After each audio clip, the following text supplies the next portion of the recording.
Good evening, ladies and gentlemen, and welcome to another episode of Betwixt the Books After Dark, where we have minimal effort. We're in jammies. We're just sitting here and we're going to talk about a romance book. Welcome. This time, it was my choice in that I read this romance book and I enjoyed it. And then I said, Gretchen, you should read this because it's fucking weird. And she was like, okay, sure. Now we're going to have a discussion about it. Welcome. And if you thought that there could be not something weirder than this romance maniac has been reading, I have been proved incorrect. If you don't know, because you may not know, we're going to do our overall reviews and then we're going to talk about the book. And we try to remain spoiler free, but we may get some details, but you'll get our overall opinion up front. So don't worry about that. But if you don't know, Gretchen reads a lot of romance. I do not read a lot of romance. I used to read a fair amount of specifically paranormal romance and urban fantasy books, which like have a pretty wide overlap in genre. This is pretty much in line with that, because today we're going to be talking about Yours Insatiably and Feed, but Yours Insatiably by Aveda Vice, which is a... Am I allowed to say the F word on our channel? Well, you just used the F word in your opening, so yeah. Did I? Yeah, you said fucking weird. There we go. It's a monster fucker romance, which is a subgenre of paranormal romance where specifically there's monsters involved. So there's some unhuman appendages in general. Inhuman appendages. There's some stuff going on. So is that for everyone? Probably not, but we're going to talk about it. So you might be wondering, what is this book about besides monsters having sex? Well, shockingly, the main characters are monsters. There is a woman named Averin, and she is a succubus masquerading as a human. She is really uncomfortable with who she is. She doesn't like that she has to feed, and she's kind of like pretending to be a human and working as a project manager at a historical preservation society. And she works with this dude named Pi, who uses on their name tag says he, they, whatever are their pronouns. And throughout the book, he and they are used interchangeably. Sometimes it's he, sometimes it's they, whatever. And it's just done really well.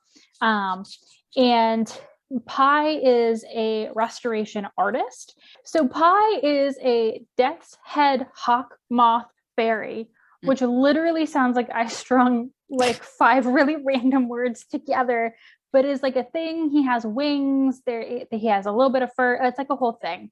And he has some very interesting appendages that can be used in interesting ways in certain parts of this book.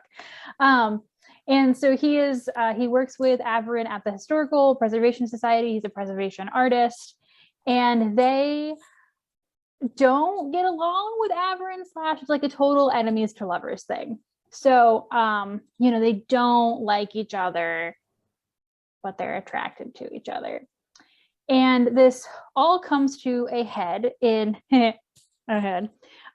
in Feed, which is technically the first book in what is a duet. We're going to talk about this a little bit later, but Feed is a 40-page short story that covers their first sexual encounter, and then Yours Insatiably is a full-length novel that comes after. So in Feed, Averin has been using kind of like a monster delivery service to feed in a very secret and secure way, and also, do some other things with these people. And Pi comes to her door and is like, hello, I am the person Monster sent you today. And she's like, no, because she's been hiding who she is. She works with Pi. And of course, this is when all of their sexual attraction comes out. And they're like, yeah, let's have like a wildly inventive monster fuck right now. Of course, Averin is like, oh God, that can never happen again. But Pi now knows that she is attracted to them. And that kicks off the events of Yours Insatiably. So, which is a romance book and it follows their relationship. There you go. Did it. I'll start with my review because I liked it. This was 5 stars for me, but I'm going to give this with the caveat that this is a very specific book that is meant to be seeking a very specific audience. This is not for everybody. If you are a normal romance reader, you might not like this because it is very particularly aimed. The people who I think might enjoy this include queer people, people who are neurodivergent, people who are at least open to the idea or actively into the idea of monster fucking. People who are okay with kink or like kink a lot, because there is some kink in here on top of the monster fucking. Some, she says. There's a lot of kink. Those are the people who I think would like this. If any of those things were a hard nose for you, don't look into this.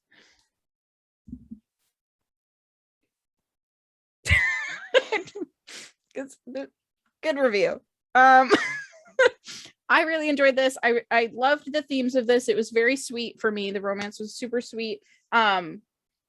Some people might know, like, Michaela, you're asexual. Why on earth would you be the one who loves this really weird sex book? Good question. I'm not sure I have a perfect answer for you. The explanation that I gave one of my coworkers when they asked me was that since like all sex stuff makes me mildly uncomfortable, I can't really gauge that so much because I'm always going to be a little bit uncomfortable with the sex scenes. But this was so far beyond reality that I was kind of okay with it, because there's no way that this could ever happen to me, and I don't have to imagine myself in the situation. I'm good. Just saying. Maybe aces would like this because it's so far out of the spectrum. There are people on the asexual spectrum who are sex positive or like sex preferred. It does exist. I'm not like fully sex aversion. What is that word? Averse. I'm not fully sex averse, but yeah, so like that's a thing. I just wanted to say it. I really enjoyed it. It probably hit the right spot at the right time for me, and I thought it was sweet. It was sweet. I liked it. So I do read a lot of romance, but I typically read a lot of contemporary romance, sometimes with some fantasy romance thrown in. So I had actually not read any monster romance before. So when Michaela said this, I was like, oh, if Michaela liked it, it can't be that bad, right? Like, I'll try anything once. And that was an adventure that I went on for sure. I will say, like, right up front, I think I rated Feed 2 stars, and I haven't rated Yours Insatiably yet. It will probably be sitting around like 3. It's just not. But Michaela said, romances are a lot about, how you're feeling the right time, how they connect with you emotionally. And for me, that's just not where I am right now. And so I feel like that's a slight disservice. However, I have some issues with the writing. I have some issues with the characters. I have some issues with the pacing. So we'll talk about that. But I did not enjoy it as much. But I didn't enjoy it in the sense that, and I think this is really key, not that I hated what I read necessarily, but that there were bits and pieces of it that had such really good potential that weren't used to their full worth. And that made me cranky. And so I think that's it like means that I'm not going to rate it 5 stars, but it's a different kind of, I didn't rate it 5 stars then. I just hated that there was nothing useful in this. I don't think that at all, even though I'm going to be absolute negative Nancy in the rest of this review, but this is Betwixt the books. We play off each other, deal with it. If you were to ask me what my favorite part about the book was, I would be saying the theme specifically surrounding neurodivergence, pretty specifically with ASD or autism, because Averin is autistic. She says that at the beginning of this, but also a lot of what her character development is in this book surrounds very similar or like literally like one-to-one examples of like what it is like to be a neurodivergent person in the world. Like Gretchen said, she is a succubus and she doesn't like that she's a succubus. She's trying to hide that she's a succubus, which is something that the constant trying to be normal, trying to appear normal, to talk the right way, to walk the right way, to not overstep boundaries, to not be observed as weird or different, is something that like anybody who's neurodivergent like can instantly relate with. And I think that that was the point here, was to use something monstrous or stigmatized in this case. In her world, succubuses are stigmatized because they're sex objects, like, as you would think, like people just treat them as if that's all that they are good for. And she's trying very hard to be like better than anybody else at everything that she does, because she needs to prove that she's worthwhile and that she has value outside of sex, while also enjoying sex and like trying to rectify these two things within herself. There's discussions of like how much energy she actually puts into looking human, because she physically has to physically mask her more monstrous traits in order to look human. And it exhausts her constantly. And like, that's a very, masking is a term in neurodivergence where you are trying to be neurotypical. You literally put on a mask and spend so much energy trying to mirror what other people are doing and look normal and act normal and not weird in any way. So like that, I really loved that. And I really thought that this exploration of neurodivergence, it was a great way to do it and a really interesting way to do it. And that was like my favorite part of the whole thing. Yes, but I don't disagree with anything that Michaela said. I want to make that very, very clear. But this book is fighting against itself in the way that it is paced. And here is what I mean by that. So even in like the paperback that Michaela has, Feed, that 40-page short story, is in the front of it. So I also read it off Amazon, where it says that Feed is book 1 of 2. And so you are really encouraged to read Feed and then read Insatiably Yours. So I had to read this so fast. And Michaela, I think you read it in one sitting. I read it in one sitting, yeah. Yeah. So like it's essentially just like one big long book. Yep. Understanding that you can read them separately. And I should say that on Amazon, it does say that you don't have to read Feed to read Yours Insatiably. However, I did. I don't think people should, honestly. And here's the reason. It was because I read Feed, and Feed it's only 40 pages, and I understand that. But essentially, Pi walks in and Averin is like, oh my God, we work together and we have all this history, and I hate you and you hate me. And I'm like, I don't want this. Like, and then it's like, there's like, but really we have sexual attraction. And then they have like this really, really kinky sex scene. It's like very kinky. And that's the bulk of it. And the problem that I had is I was like, okay, you just said to me that there's all this history, but I don't know what it is. I don't know how like really long you've worked together. I don't know what your trust level is. And then to go from like Averin being like, oh my God, I'm so uncomfortable that you're here, and like learning that I'm a succubus, to having a level of like kink sex that requires like this huge level of trust. And I'm like, this is built on nothing for me. It's absolutely built on nothing. And the problem with that is that I didn't get a sense that when I read the full novel that I was going to get any of that. And so it really, I think, gave me a false view of how Yours Insatiably was going to be written. Because when you read Yours Insatiably, you do get, without like, obviously it starts after the events of Feed, so you don't, again, see what happened prior to that, but you get a sense of it and what they were like before that, and how they interacted and played off of each other in a way that you see why they didn't like each other, but you can also kind of see underneath that, like, this is how you were kind of like working together as a unit, even when you like thought you were like fighting each other. And so there's a level of writing in the full novel that Feed just kind of like doesn't showcase. And I think that's really unfortunate, because if Michaela hadn't said there's something like worth reading in the full length novel, after reading Feed, I would not have continued. Like I maybe wouldn't have even made it through Feed. But then Yours Insatiably does this thing where it like kickstarts, and then there's like another like crazy sex scene. Then there's like this long period of like really, really cute and adorable. And then there's like 2 more sex scenes and an abrupt ending. And so there's clearly something to be worked out there. But like, don't read Feed. Feed is the story that is given to you in the newsletter after you've read the book and become a fan, and you're like, oh my God, that's what happened the first time they had sex.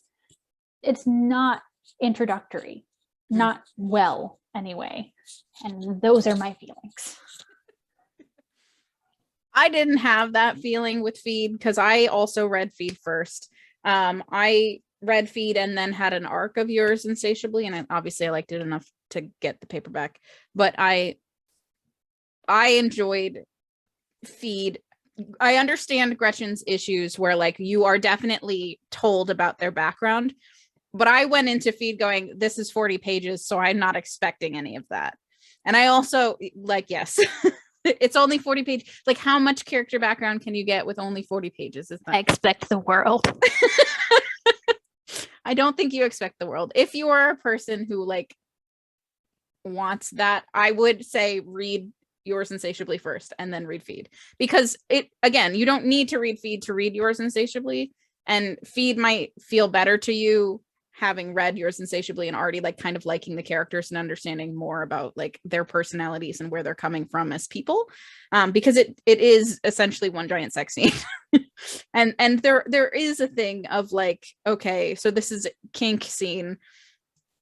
Kink does require a lot of trust in each other, and probably more so than even just like if she had just called a regular escort service to have just pretty vanilla sex with one of her coworkers unbeknownst to her. Like, that's already kind of weird. But again, I was going into this like, what the hell is going on? Like, he's got wings. there's stuff happening here that unfolds. Like, I was like, this weird train wreck that is about to happen. Let me not ever turn away from it. And I liked the little bits that I got. Like, there was enough interesting things between those characters to me, like the way that they, even in that scene, there was enough back and forth with them that I kind of got an understanding of like, oh, okay, he doesn't like that at work she's kind of his boss a little bit in some aspects, and that bugs the hell out of him. So this is him being like, now I get to be in charge. Aha. Now I finally get to be in charge. Ah. I enjoyed it. It was good. I don't know. I liked it. But again, I understand it's not for everybody. And if you are a person like Gretchen who like needs that level of trust or needs to sort of see what the characters are like, or at least communication. Yes. Read Yours Insatiably and then read. Yeah, I should say too, it's especially just because he is the kind of like dom that is like enjoys like kind of breaking down like the sub, and she is a kind of sub who like humiliation is a kink for her. So I think it's just like that level of like, I with like nothing to ground that on. Yeah, I was like So like Gretchen said, there were some issues with characterization. And one of my issues was at the end of this, linked in with the neurodivergent conversation we had, and linked in with this issue of like, there's like not quite enough characterization in certain key moments. After in the romance arc, there's always a point where like something happens that causes the two characters to kind of have a little bit of a falling out before the end where they get back together, as is just classic romance story arc. Like, I'm not spoiling anything. That just happens in like 99% of romance books. Like, it's rare that they're like happy the whole way through. It doesn't happen. Part of why they split up was because Averin needed to focus on herself and her issues with her identity. there was not enough space, in my opinion, there given to that realization and her coming to terms with herself.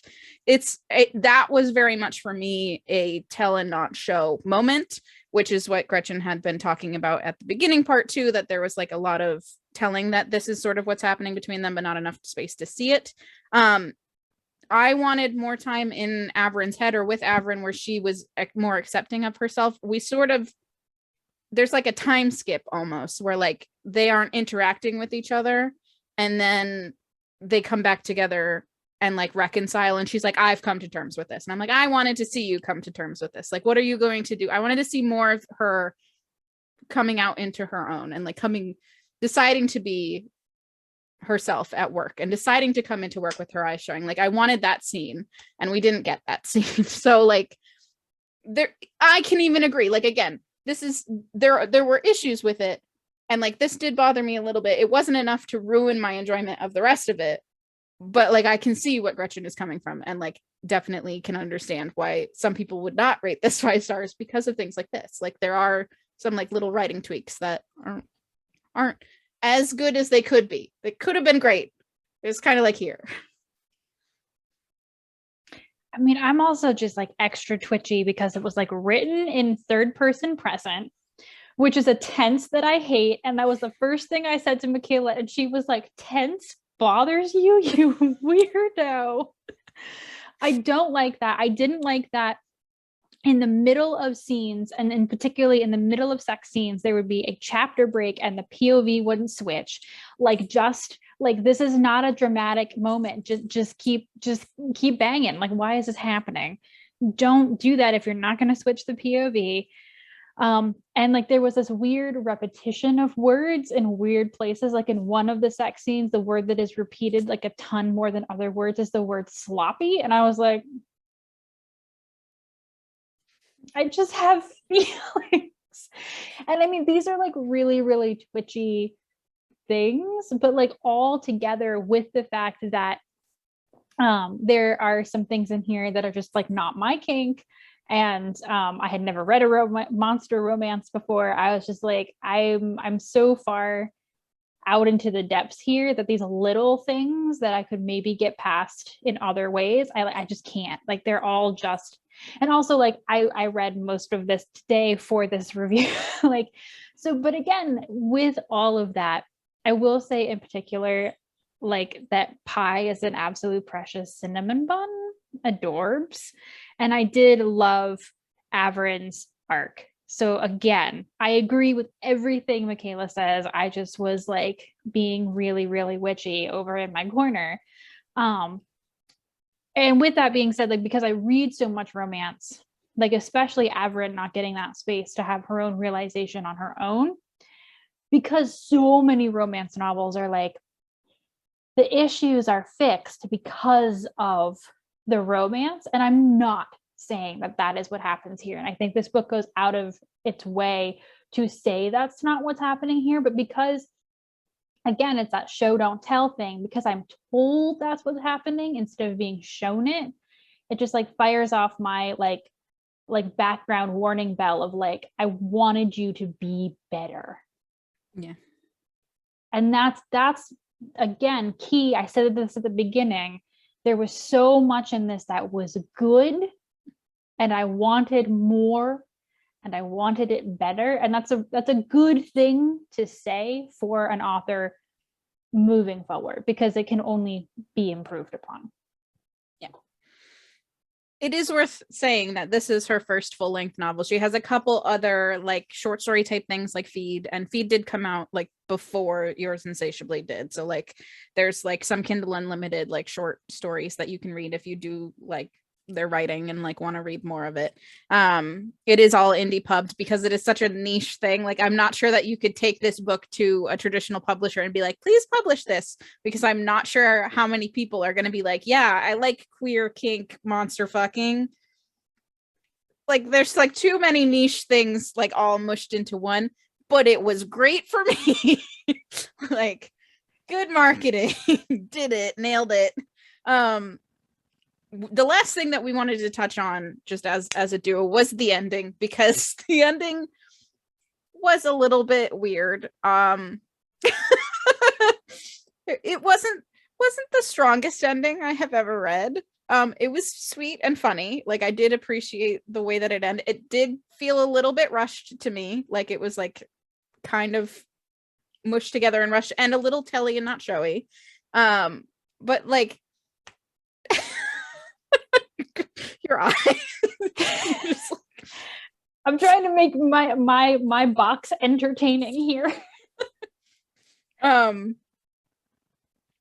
Essentially, it's epistolary at the end, which, if you weren't expecting it, is a little weird, but like makes sense for the plot, like why it is epistolary a little bit there. So, you know, like, again, if somebody said, Michaela, what's the best written romance book that you have ever read? I'm not gonna give them this one. But if they said, Michaela, what's the romance book that made you like happy? And I was like, this one made me happy. There was a lot of things that I really liked. Are you gonna like it? Odds are probably maybe not as much as I did, but like, I really enjoyed it. So here, have this thing that I like. I mean, I will say, to the ending, like, they're given the setup of this book, and again, I'm not trying to spoil it, but in my opinion, personally, given the setup of this book, there are one of two very easy outs that almost any other romance novel will take in the situation that has been set up by the end of the book.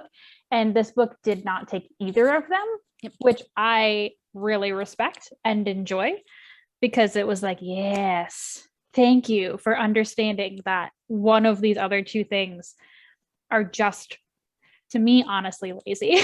This book like takes the legitimate, like, Pi and Averin are both adults with goals and dreams. And again, I think, as Michaela said, you know, a lot of this book is about identity and being true to yourself, and that both of them are allowed to continue to be true to themselves and what they want while like making a relationship together. And I do think that for all that the ending is very like, is like I really did enjoy that as the ending. And even as someone who didn't read a lot of romance books, I recognized that and appreciated that as well. Like, I could see the easy outs, and neither of those were taken. So that's also positive of this one. So basically, if you've made it this far, I hope you enjoyed and that we were entertaining. I'm sorry that we're tired, and like, this is like the low budget version of our YouTube videos where we just do a Zoom call and record it. But at least you're getting a review, and I hope you get to see my crazy eyes when she talks. Yeah. And you get to see me be over exuberant because I'm overtired. But this is Betwixt the Books After Dark. Yeah. This is what you get.